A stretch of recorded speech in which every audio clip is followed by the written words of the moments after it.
we have a jam-packed day today, that's for sure. So I'd like to get right down to business and introduce our keynote speaker. Lindsay Pollack is a writer and speaker specializing in career advice for young professionals. She is the author of Getting from College to Career, 90 Things to Do Before You Join the Real World, and her opinions on Gen Y issues have appeared in the Wall Street Journal, the Washington Post, the Boston Globe, and NewYorkTimes.com. She's also the career contributor for ABC News on Campus and maintains an insightful blog aptly named the Lindsay Pollack Blog. She gives frequent workshops and keynote speeches at schools, corporations, and associations across the country. She is a graduate of Yale and lives in New York. And after her talk, be sure to talk to her about cupcakes. Trust me. A big thanks to MassMutual for their sponsorship of the keynote. I know that you have a lot to cover today, so I'd like to pass things over to you. So thank you, Lindsay, and welcome.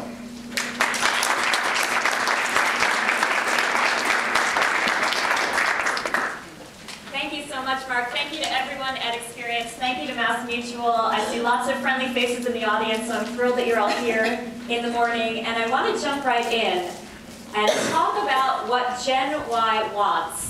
Now, part of the goal of this morning is to get us all into the mindset of these Gen Ys, of your students, of young professionals. So I'd like to invite you to slouch in your chairs, text message whenever you feel the urge, put an iPod earbud in one ear, and multitask as much as possible during the next hour so that we're all in the mindset of these Gen Ys.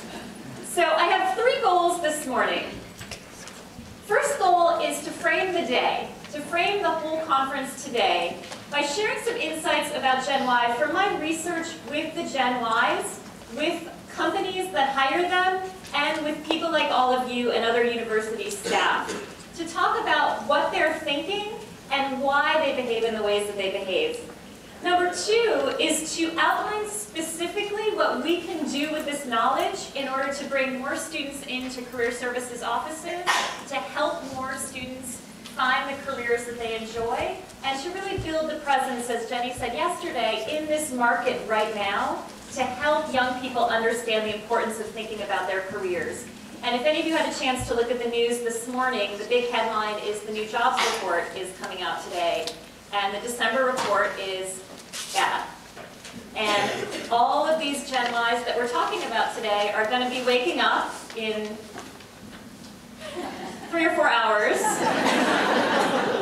to the same news that we saw this morning.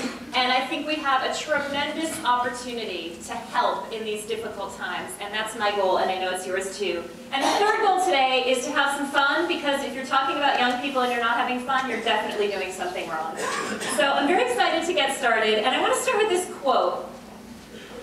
My talk today is really about generations and how we can all understand each other better. And this quote, "Men resemble the times more than they resemble their fathers." Do you think this is true or not true? Are you more like your peers or your grandparents?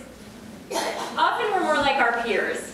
So we talk about many aspects of what makes people different: race, ethnicity, religion, height, personality, star sign, whether you're a blue dot or a red star or red heart at the Experience Conference.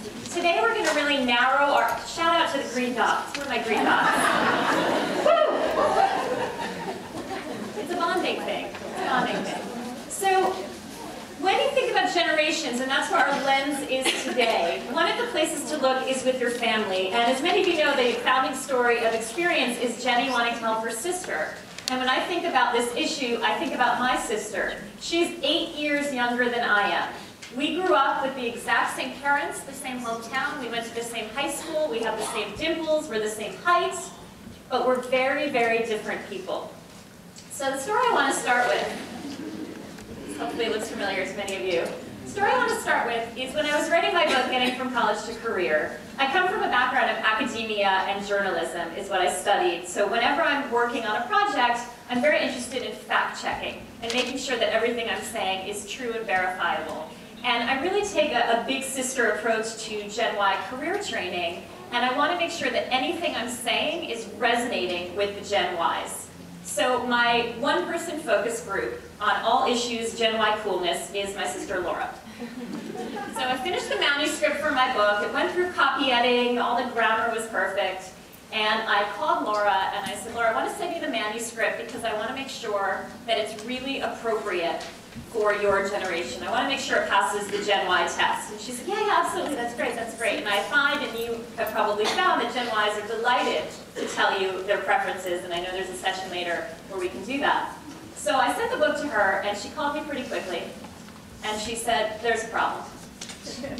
What's the problem? And she said, you know the part when you talk about how stressful job hunting can be, and you recommend that if people are feeling really stressed, they should go out and rent something fun, like a Tom Hanks movie. And I said, oh my God, you're right, rent, that's so old-fashioned. I mean, you should download it from Netflix or, mail away, put it on your iPod. She said, no, well, yeah, you should change that too, but it's Tom Hanks. And I said, I love Tom Hanks. And she said, yeah, but he's like our parents' age. Tom Hanks has a son, Colin Hanks. Colin Hanks was born in 1977, which actually makes him a Gen Xer, but she wasn't interested in that. She said, Tom Hanks is Dad's age. You should talk about somebody younger and cooler. So if any of you remember from the book, I now recommend going out and renting an Orlando Bloom movie, because she said that would be more appropriate. So the Tom Hanks, Colin Hanks rule of thumb, which I call it, is you always have to test anything that you're doing with the Gen Ys themselves. And what's cool or hip or fun to you, even if you think you're cool and hip and fun, is not necessarily going to resonate with that audience. So that's how I learned that lesson. So I'm talking about generations. Let's look at exactly how the generations are defined. These are definitions from Pew Research. They're fluid. If you were born a year or two earlier or later, I think generations are self-defining. Many people say that Gen Ys were born in the 1980s and 1990s. Some people are very strict about 1982. I think it's fluid. But needless to say, all of the college students today are definitely Gen Ys. So I want to just put it out there. How many Gen Ys do we have in the audience today? Give a hand to our Gen Ys who are going to be talked about in the next hour. Gen Xers? Boomers? Traditionalists? People who lied? And cuspers is this concept of being on the border, and we're hearing that a lot with Barack Obama, that he is technically a baby boomer, but many people are seeing him as the first generation X, or even Gen Y thinking president. So that cusper issue is really important. And remember, these are guidelines only. And when I talk about Gen Y, I very much understand that every Gen Y is unique and different, but we're going to talk about some trends and issues that really show across the generations.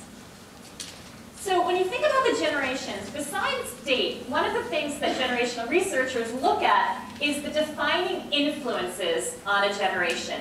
And they're very visceral and they're very personal. And I'm thinking yesterday of Ed saying he was a child of the 60s and the enthusiasm with which many of you shouted out Woodstock. So it's very deep what we think, and often, unfortunately, generations are formed around tragic events or difficult times. So what does this bring up?